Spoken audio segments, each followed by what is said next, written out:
안녕하세요. 저는 40대 중반의 주부입니다. 슬아이 중학교 다니는 아들과 딸이 하나씩 있고요. 저희 가족은 동네에서 의도치 않게 꽤나 유명한 편입니다. 집안에 대단한 연예인이나 정치인이 있는 건 아니었지만 그만큼 사람들의 입에 오르락 내리락 할 만큼 인물이 좋은 사람이 있었거든요. 바로 저희 남편 말입니다. 남편은 저보다 한 살이 많은데 지겹도록 보고 사는 와이프인 제가 봐도 냉정하게 참 잘생겼습니다. 키가 180이 훌쩍 넘고 자기 관리도 잘해서 체격도 꽤나 다부져요. 그 바람에 동네 아줌마들이며 애들 친구 엄마들이 꼭 한 번씩은 제 남편 잘생겼단 말을 하면서 제게 호의를 베풀곤 했어요. 저랑 친해지면 남편 얼굴 한번 가까이에서 구경해 볼 수 있나 싶어서 말이죠. 저도 이 나이에 키가 170이라서 어디 가서 작단 소리 한번 들어보지 못하고 살았는데요.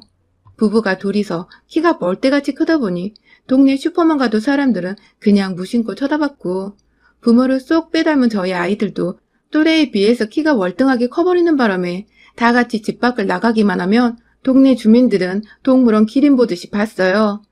내심 저희는 그런 시선이 부담스럽다가도 어깨가 으쓱거리며 흐뭇했고요. 사실 사람들이 남편을 보는 건 하나도 상관없었습니다.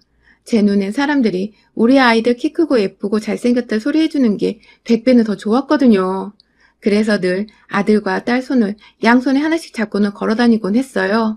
특히 딸아이는 어릴 적부터 지금까지 여러 번 길거리에서 아역배우로 캐스팅이 될 만큼 외모가 특출난 애입니다. 큰딸은 아빠를 닮는다더니 아주 지 아빠처럼 인물이 훤하게 태어난 것이죠.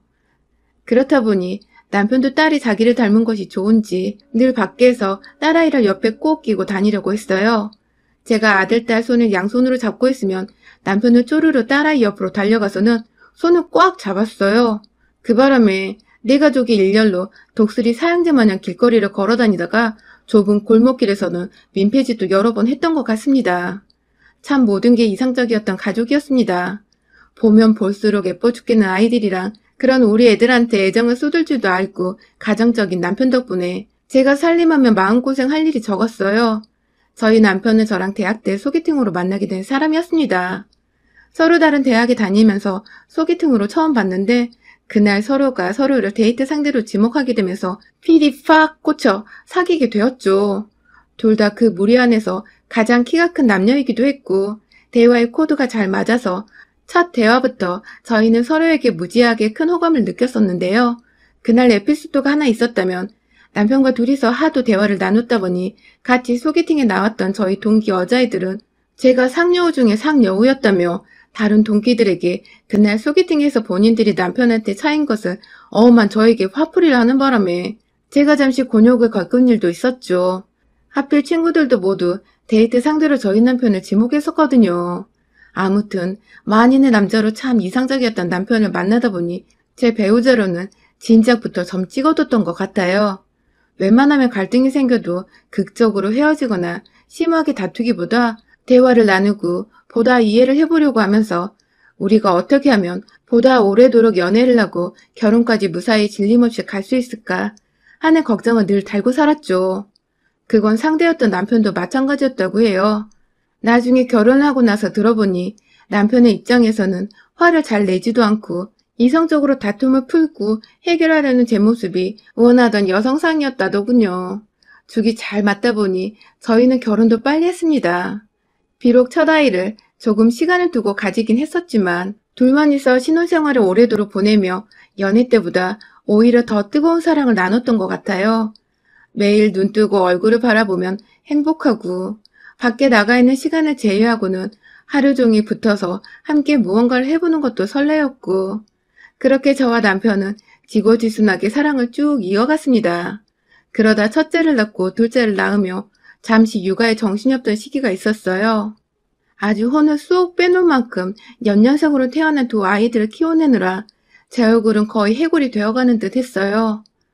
아가 시절에는 다이어트를 하겠다고 먹는 걸 굶었다면 애를 낳고 나서는 살기 위해서 먹을 것은 챙겨 먹었어요. 애들 때문에 제 시간에 제 끼니를 해결하지 못하는 일들이 다반사여서 한동안은 몰아서 해치워 먹는다고 순식간에 살이 10kg 정도 불어난 적도 있었습니다. 그때 남편이 제게 결혼 생활 중 가장 큰 실수를 저질렀었어요. 제 딴에는 주부가 할 일이 뭐 있겠냐며 밖에서 일하는 남편을 내조한답시고 집안일이며 육아까지 모조리 다 도움을 요청하는 거 하나 없이 저 혼자 떠맡아 해결을 했는데요. 이게 정말 안 좋은 태도였더라고요. 그런 저를 보며 남편은 안 도와주는 것에 점점 당연시하고 또 육아에 무뎌져가는 듯 했고, 심지어 남편은 그 시기에 외도를 하다가 저한테 걸린 적이 있었습니다. 외모가 너무 훤칠한 사람이라 살면서 여자가 안 꼬이진 않겠다 싶어 그게 결혼할 때 가장 마음에 걸리는 것이었는데, 설마 신혼 때도 안 한 짓을 지 새끼 낳은 후에 저지를 줄은 정말 몰랐습니다. 자기 회사에 다니는 여직원과 바람을 피우다가 남편이 야밤에 문자를 보내던 도중 저한테 딱 걸려서는 핸드폰을 뺏기고 완전히 뒷조사, 아니 앞조사를 당했는데요. 그때 제가 남편과 그 여직원이 서로에게 보낸 낯뜨거운 문자들을 하나하나 다 직접 읽어보면서 피눈물을 흘렸었죠. 그 바람에 멋모르는 아이들도 엄마가 운다며 어린 마음에 옆에서 통곡하면서 따라 울고 불고 난리가 쳤고, 남편은 지 자식들까지 오해를 하고 나니 정신이 번쩍 들었는지 저한테 무릎을 꿇고 한참을 사과했어요. 지가 유부남인걸, 애들 아빠란 걸 간과했다며 손이 발이 되도록 싹싹 빌고 함께 울고불고 난리를 쳤던 그날의 남편. 제 인생에서 가장 쓰레기스러웠지만 그렇다고 미워할 수 없었어요. 전 여전히 이 사람을 너무나 사랑하고 있었고, 아이들이 너무 어린데 이 문제를 더 크게 삼아서 이혼을 하고 당장에 제가 미혼도 돼 이혼녀가 될 자신도 없었으니까요. 그날 남편은 제게 평생에 죽을 죄를 다 지은 거라며 다시는 같은 일을 반복하지 않겠다고 맹세를 했고, 저는 제 아이들을 생각해서 그냥 눈을 감아뒀습니다. 그 후로 남편은 180도 변해버렸고요. 아이들을 먼저 챙기며 육아를 도와주는 것은 물론이고 살림살이도 제가 굳이 해도 되는데 괜히 찔린 건지 옆에 와서 이것저것 도움도 안 되는 도움을 주려고 안달난 채 서 있곤 했어요. 그게 점점 습관이 되었는데 천만다행히도 남편은 아이들이 쭉 자라는 동안 한결같이 저를 잘 챙겨주었고, 전 속으로 그날의 일을 오히려 감사하게 되었죠. 그때 남편도 저와 아이들을 향한 자신의 진정한 마음과 사랑을 깨달았을 것이고, 그 덕에 오늘날 우리 가족의 평화와 행복이 있는 것이라고 생각했습니다. 적어도 작년까지는 말입니다. 저희가 올 초 살던 지역을 떠나 아주 다른 동네로 이사를 왔어요. 지난 동네에서는 비교적 허름한 오래된 아파트 단지에 살았다면 이번에는 돈 좀 들여 브랜드의 새 아파트 단지로 이사를 오게 되었죠. 남편이 잘난 외모와는 달리 돈을 그닥 많이 벌어오는 편이 아닌 평범한 직장이었던지라 외벌이하는 저희 가정의 수준으로는 평생 벌고 저축해도 사지 못할 곳이었는데, 저희 어머님 그리고 아버님이 돌아가시면서 유산으로 남겨주신 돈을 더해 집을 새로 장만하게 된 것이었어요. 그러다 보니 참 만감이 교차했습니다. 보고 싶은 어른들은 돌아가셨는데 그러고 나서야 제대로 초대 한번 해드리고 싶은 집으로 이사를 와버렸으니까요. 함께 새 집에서 밥을 먹거나 대화를 나누지 못하게 되었다는 것이 너무 가슴이 아프고 목이 메어왔지만 남편도 마찬가지일 텐데 티 한 번을 내지 않길래 저도 오히려 씩씩하게 웃는 모습만 보이며 새 집에서의 우리의 일상을 응원했습니다. 새 아파트에 들어와서 보니 예전에 살던 오래된 아파트에 살 때와는 정말 다르더군요. 입구에 아예 쳐져 있는 경비원 담장부터 시작해서 들어오고 나니 여기저기 독서실도 있고 헬스장도 있고 문화센터 공간도 자리 잡고 있는 게 그냥 아파트 구경만 하고 다녀도 근사한 도심거리 하나 걸어본 것처럼 재밌고 볼거리가 다양했어요. 아이들도 공짜로 독서실이 생겼다며 좋아라 했고, 남편이나 저도 멀리 갈 필요 없이 아파트 헬스장을 사용하면 되겠구나 싶어서 편리함은 진짜 최고라며 새집에 대한 칭찬을 늘어놨죠. 그렇게 저희는 새집에서의 생활에 조금씩 적응을 해갔고, 남편은 단지 내에 있는 헬스장으로 퇴근을 하면 늘 출근 도장을 찍으러 가곤 했습니다. 애초부터 남편은 회사 끝마치고 집에 오면 애를 좀 봐줬다가 헬스장에 가서 체력 단련을 하면서 늘 몸에 근육이 잡히도록 관리를 해오던 사람이었어요. 본인이 잘생겼다는 소리를 하도 듣고 살았다 보니 그 좋은 소리를 나이 들어도 잃고 싶지 않은 듯 보여서 제 눈엔 그저 귀여웠죠. 혹여나 어디서 또 바람을 피우진 않을까.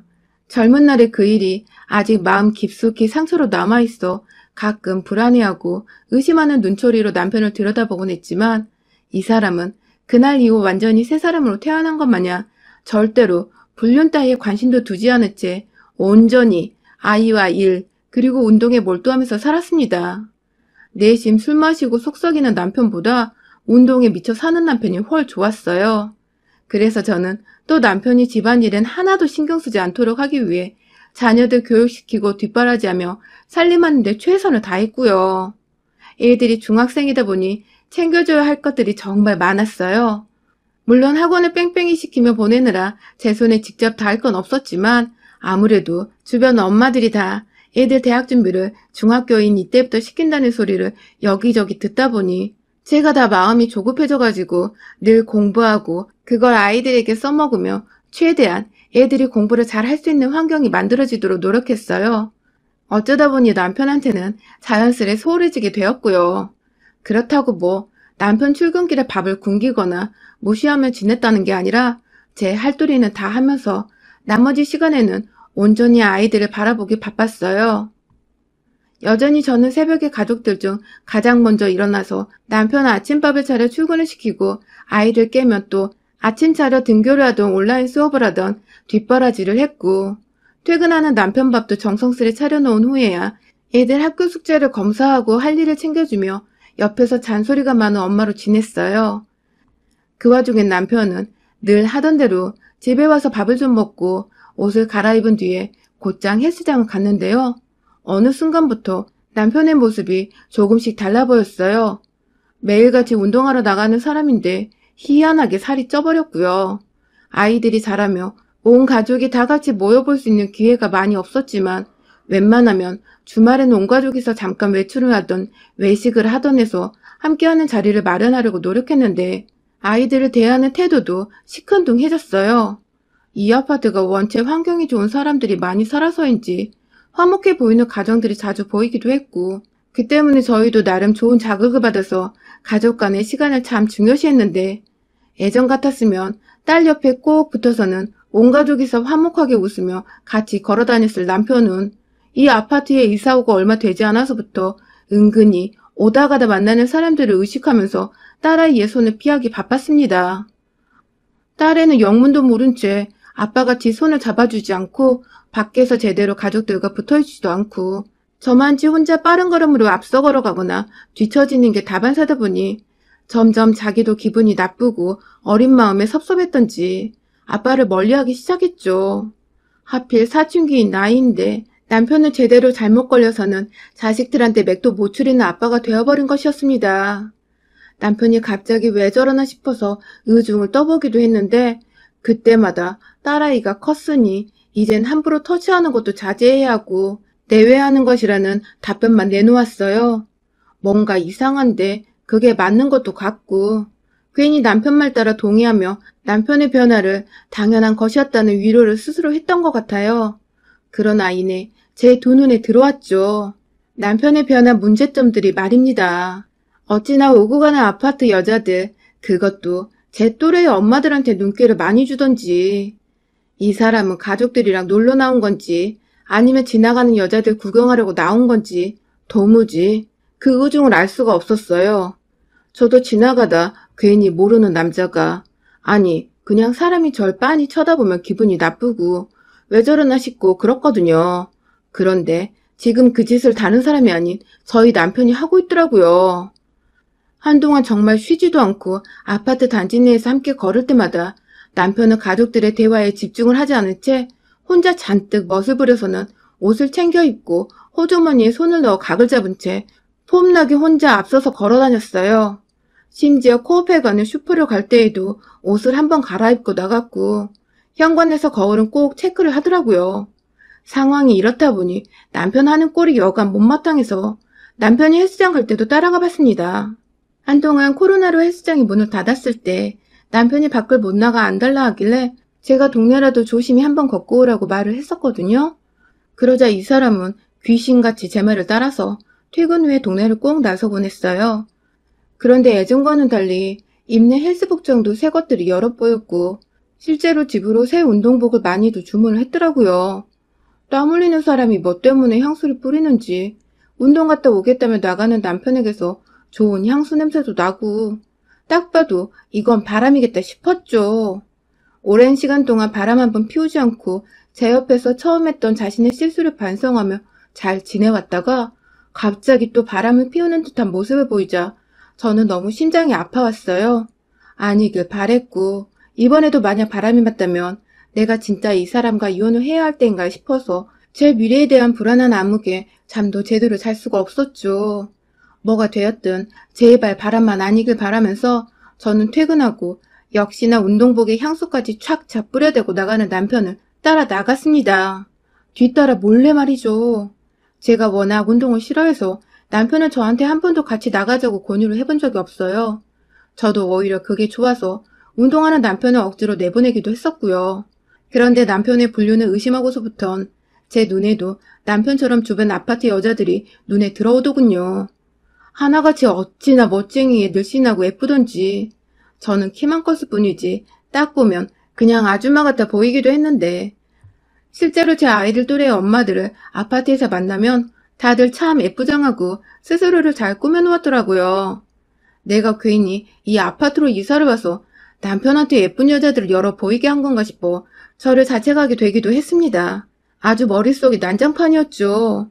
그렇게 남편이 나가고 나서 조심히 아주 불이 나게 그 뒤를 쫓았어요. 그날은 배가 안 고프다고 저녁도 안 먹겠다 미리 문자를 보내서 제가 저녁상을 차리지 않았었거든요. 그런데 이 사람 저녁을 먹으러 가는 건지 자기 혼자 저희를 놔두고 한 아구찜집에 들어가는 게 아니겠어요? 아파트 단지에서도 한 30분 정도 떨어진 동네의 골목에 위치한 가게로 말입니다. 전 처음에 이 사람이 단지 내 헬스장을 놔두고 전에 살던 동네에서 다니던 헬스장으로 가는 줄 알았어요. 집에서 너무 멀었기 때문입니다. 도대체 어딜 가는가 했더니 당당히 아구찜집으로 들어가더니 어딘가로 손을 흔들며 자리에 착석한 남편. 그 앞엔 웬 여자가 제 또래로 보이는 우아하게 생긴 여자 한 명이 환하게 웃으며 남편을 바라보고 있었어요. 두 사람은 뭐가 그리 신나는지 함께 고민도 없이 아구찜을 주문하고는 서로의 턱을 손으로 개고는 얼굴을 바라보고 있더군요. 이런 미친. 이건 누가 봐도 불륜이잖아요. 막 속에서 천불이 나는 게 재고 말 것도 없이 행동으로 본때를 보여주자며 식당 안으로 확 들어가려는데 그때 뒤에서 누군가 절 제치고 먼저 가게로 들어가서는 손에 쥐고 있던 빗자루 하나를 들어올리곤 야, 이 새끼들아! 하며 뛰쳐 들어갔어요. 저희 남편이 있는 그 테이블로 말입니다. 코로나로 손님들이 별로 없긴 했었지만 순간 난장판이 된 가게 안에서 남편은 그 남자를 보고 순식간에 일어나서는 이리저리 남자를 피해 다니다가 결국 남의 테이블 음식들을 떨구며 아주 개판으로 만들어버리고 말았어요. 그리고 저는 그제서야 눈치를 챘습니다. 저 남자가 남편의 맞은편에 앉아있던 그 여자의 남편이란 것을요. 밖에 길가에 떨어진 단풍 치운다고 가게 사장님이 놔둔 빗자루를 들고 와서는 남편을 한 대만 더 때리겠다며 말리고 있는 주변 사람들한테 간곡히 예언하던 그 남자는 입 밖으로 제 남편을 향해 자기 와이프와 놀아나고 있는 불륜남이라고 가게 안에 사람들에게 막 떠벌렸고 이내 가게 안에서 소주 몇 잔을 이미 들이키고 있던 일부 할아버지들과 기타 남녀 손님들이 웅성대며 쌍욕을 퍼붓기 시작했어요. 심지어 가게 사장님은 이 남자를 계속 말리고 있어야 하나 아님 놓아줘서 화풀이 하도록 해줘야 하나 그걸 고민하고 있더라고요. 그러다 남편이 입구에서 입 벌리고 충격의 도가니에 빠져있는 저를 발견하고야 말았습니다. 그러자 남편은 도망가던 것도 멈춘 채 그 자리에 망부석처럼 서버렸고 급기야 뒤에서 달려든 불륜녀의 남편에게서 뒤지게 얻어맞았네요. 차마 제가 있어서 변명을 할 수 없었는지 남편은 그저 고개를 숙이며 미안하다고 상대 남자에게 그리고 제게 사과를 했고요. 아구찜집 안에 모두가 저의 존재까지 명확하게 알게 된 순간 저도 뭐라도 해야겠더라고요. 알고 보니 이 불륜녀도 저희 아파트에 살고 맨날 운동 간다는 거 남편이 와이프를 의심해서 따라왔다가 불륜 현장을 들킨 것 같은데 저 남편도 저리 발악을 하는데 저도 뭐라도 안 하면 그건 등신이겠더라고요. 그래서 속에 담은 화를 그대로 확 올려서는 그냥 눈앞에 있는 테이블에서 아구찜 그릇을 들어다가 남편을 지나 그 상간녀 얼굴에 아구를 확 쳐부었죠. 아주 매운맛 단단히 맛보게 해줬습니다. 악소리 지르며 난리가 난 상간녀는 애처롭게도 지 남편이나 제 남편이나 모두 도우러 가질 않아서 저 혼자 테이블에 있던 물병을 엎지르며 얼굴을 씻어내기 바빴고 저는 그런 상간녀를 등지고 밖으로 나오며 상간녀 남편으로부터 빗자루를 뺏어다 남편의 대갈통을 확 쓸어줬네요. 단풍 대신 말입니다. 그날 밤 남편은 한참이 지난 후에야 온 얼굴에 멍이 들어서는 집에 들어왔어요. 애들 볼까봐 애들 자는 시간에 몰래 들어왔더라고요. 밤새도록 침대 아래서 잘못했다고 무릎 꿇고 싹싹 비는데 왜인지 애들 낳고 처음 남편이 바람피고 나서 저한테 딱 걸렸을 때 그때의 모습과 오버랩이 되더군요. 이 인간은 어찌해야 하나. 내가 진짜 이혼하고 직장도 없는데 혼자 나가 살며 애들을 다 키워낼 수는 있을까 싶어 정말 머릿속이 깜깜한데 작정을 했죠. 돈만 뜯어먹는 와이프로 옆에 남아주기로 말이죠. 다음날 아침부터 지금까지 저는 남편이 출근을 하던 퇴근을 하던 밥상 한 번을 차려준 적이 없습니다. 완전히 돈 벌어오면 그 돈 다 우리 애들 좋은 교육 받고 필요한 거 사는데, 그리고 저 먹고 싶은 거 정도는 마음껏 사먹는 데 쓰지. 뭐 하나 남편 입에 손에 들어가는 건 하나도 사질 않고 있어요. 마침 돈 관리도 제가 하는 중이라 그런지 남편은 차마 용돈 달란 소리도 못하고 붕어 마냥 눈만 껌뻑껌뻑하며 제 눈치를 여지껏 보고 있는데 그 꼴 보는 게 전 더 속이 시원하고 꼬시더라고요. 운동하러 간다는 소리도 못하고 이미 애들한테는 찍혀서 말 한번 제대로 걸 수도 없고 집안에서 완전히 투명인간 취급받으며 살아가는데 아주 그냥 꼴이 불쌍하다 못해 딱한데 그 모습을 보니 제 얼굴엔 미소가 절로 띄고 우리 가족이 어쩌다 이렇게 되었나 싶더군요. 애들 대학을 갈 때만이라도 이 사람 옆에 꼭 붙어서는 거머리처럼 벌어오는 돈을 저와 아이들을 위해 완전히 다 쓸랍니다. 벌써부터 살림살이가 반으로 줄어든 것 같아 뭔가 마음이 편한데 하는 거 봐서 이 생활이 너무 편하고 즐거우면 언제든 결혼을 연장하려고요. 잘생긴 남편의 얼굴값을 할 거라더니 제 인생에 찾아온 두 번의 위기, 한 번은 그냥 넘겼다만 두 번의 실수는 용납 못하죠. 온 정신이 피말리게 해서 아주 그냥 혼을 쏙 빼버려 놓을 겁니다. 여러분의 생각은 댓글로 남겨주세요. 오늘도 시청해주셔서 정말 감사합니다.